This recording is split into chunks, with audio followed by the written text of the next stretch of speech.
할렐루야. 오늘도 영상 예배에 오신 모든 성도님들 환영하고 축복합니다. 오늘 말씀은 창세기 39장 2절의 말씀입니다. 창세기 39장 1절부터 5절까지의 말씀입니다. 한 목소리로 함께 같이 봉독하겠습니다. 요셉이 이끌려 애굽에 내려가매 바로의 신하 친위대장 애굽 사람 보디발이 그를 그리로 데려간 이스마엘 사람의 손에서 요셉을 사니라. 여호와께서 요셉과 함께 하심으로 그가 형통한 자가 되어 그의 주인 애굽 사람의 집에 있으니 그의 주인이 여호와께서 그와 함께 하심을 보며 또 여호와께서 그의 범사에 형통하게 하심을 보았더라. 요셉이 그의 주인에게 은혜를 입어 섬김에 그가 요셉을 가정총무로 삼고 자기의 소유를 다 그의 손에 위탁하니 그가 요셉에게 자기의 집과 그의 모든 소유물을 주관하게 한 때부터 여호와께서 요셉을 위하여 그 애굽 사람의 집에 복을 내리심으로 여호와의 복이 그의 집과 밭에 있는 모든 소유에 미친지라. 아멘. 오늘도 함께 영상 예배로 예배하시는 모든 성도님들 가운데 주님의 평안이 함께 하시길 바랍니다. 요셉은 형들의 손에 의해서 종으로 팔려가게 됩니다. 그리고 애굽까지 내려와 그곳에서 바로의 신하 친위대장 애굽 사람 보디발이 요셉을 사게 됩니다. 그런데 오늘 요셉에게 있어서 너무나도 중요한 의미의 말씀이 등장하게 됩니다. 바로 2절의 말씀입니다. 여호와께서 요셉과 함께 하신다는 말씀입니다. 하나님이 함께 하신다라는 것을 우리 성도님들은 어떻게 생각하고 계시나요?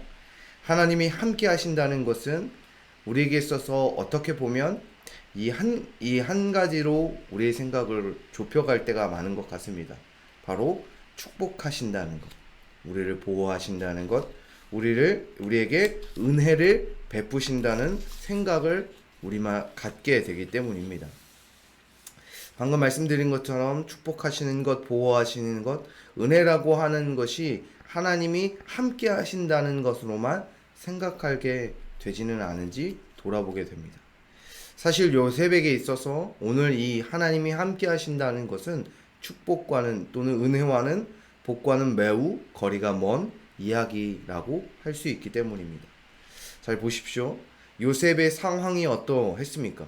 첫 번째, 형제들에게 죽임당할 뻔하였고 형제들로부터 종으로 팔리게 되었습니다. 또 잘 알고 계시듯이 요셉이 너무나도 귀하게 자란 야곱의 자녀였습니다. 채색옷을 입혔고 매우 사랑받고 살던 요셉이었는데 그런 요셉이 종으로 팔려가게 됩니다. 한 번도 가보지 못한 곳 애굽으로 가게 됩니다. 그곳에서는 아는 사람도 하나 없이 있다가 모르는 사람에게 자신을 종으로 사고 팔고 되는 삶을 살게 됩니다. 어디에도 자신의 의지와 자유 또 내가 의지할 거나 붙들 수 있는 것은 찾아볼 수 없는 불쌍한 요셉의 모습이었습니다. 더군다나 종이라고 하는 삶이 편했을까요? 전혀 그렇지 않을 것입니다. 그런데 오늘 팔리는 요셉에게 하나님이 함께 하신다는 것은 축복도 은혜도 그렇듯 어디에서 찾아볼 수 없다는 것입니다. 그런데 더 웃긴 것은 요셉에게 하나님께 함께 하신다는 이 축복과 은혜는 고스란히 요셉이 아니라 요셉을 종으로 산 보디발에게 주어졌다는 것입니다. 5절을 보면 이렇게 말씀하고 있습니다. 그가 요셉에게 자기의 집과 그의 모든 소유물을 주관하게 한 때부터 여호와께서 요셉을 위하여 그 애굽 사람의 집에 복을 내리심으로 여호와의 복이 그의 집과 밭에 있는 모든 소유에 미친지라. 잘 알고 계시듯 5절을 보면 요셉이 아니라 요셉의 종으로 산 보디발에게 그 복이 내려지게 되게 됩니다.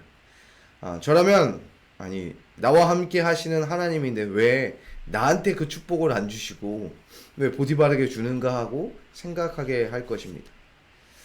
나와 함께 하시면서 왜 다른 사람에게 복을 주십니까? 라고 하나님께 되묻지 않을까요?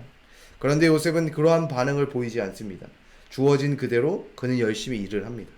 그것이 나에게 주어지든 다른 사람에게 주어지든 그는 맡긴 그 일을 열심히 해 나간다는 것입니다. 맡겨진 사명을 이루어 간다는 것입니다. 그 이유는 바로 우리 하나님이 함께 하시는 그 2절의 말씀을 다시 한 번 더 읽어보면 이렇게 말씀하고 있습니다. 여호와께서 요셉과 함께 함으로 그가 형통하여졌다. 형통이 무엇일까요? 형통이라는 단어는 임무를 해내는 것에 대한 의미를 지니고 있습니다. 쉽게 말해서 이 형통이라는 단어는 국어사전적 의미에서도 잘 찾아볼 수 있는데요. 모든 일이 뜻과 같이 잘 되는 것을 의미합니다. 즉 하나님이 함께 하심으로 형통하게 됐다는 것은 그렇듯 나와 함께 하시는 하나님, 그 하나님의 임무, 하나님의 뜻, 하나님의 사명, 그것을 잘 이루어가는 것이 바로 형통하다는 것입니다.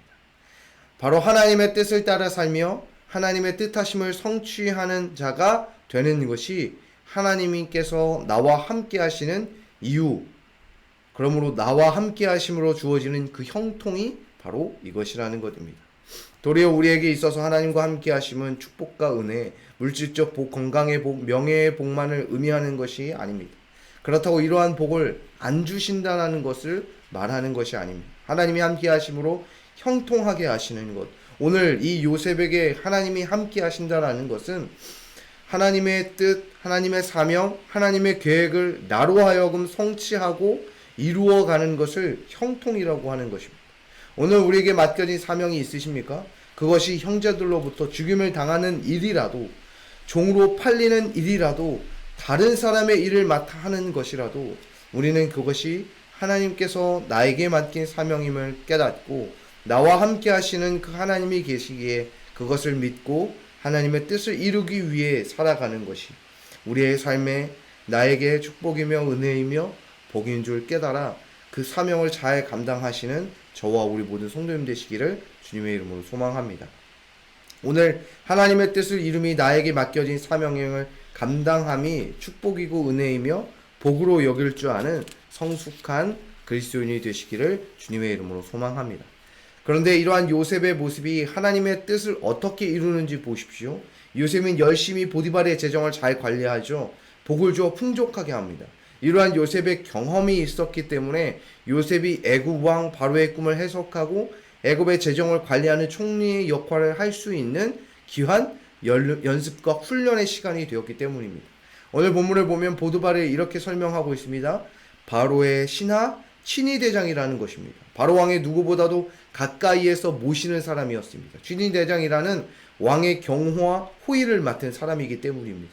그렇다면 성경에서는 나와 있진 않지만 요셉의 꿈을 꾸어 해석하고 감옥에서 풀려났을 때 아마도 이 친위대장이었던 보디발도 그 모습을 보게 되었을 것입니다. 옆에서 그것을 같이 보았을 거예요.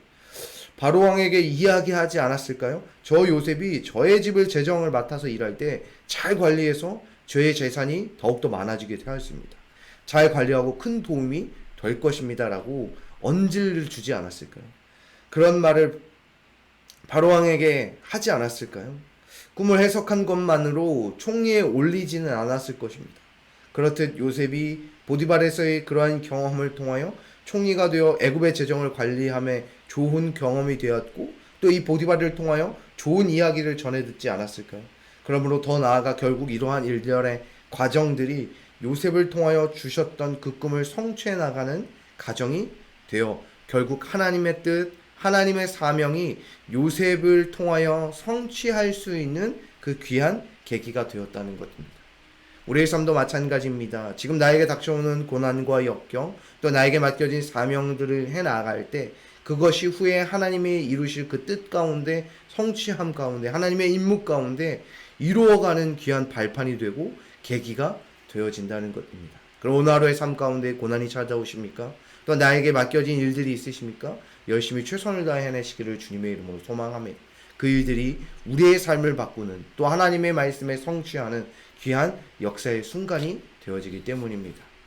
오늘도 이 귀한 시간 한 주의 삶 가운데 하나님께서 오늘 하루의 삶 가운데 축복하시고 복 주시는 복된 삶이 되시기를 주님의 이름으로 소망합니다.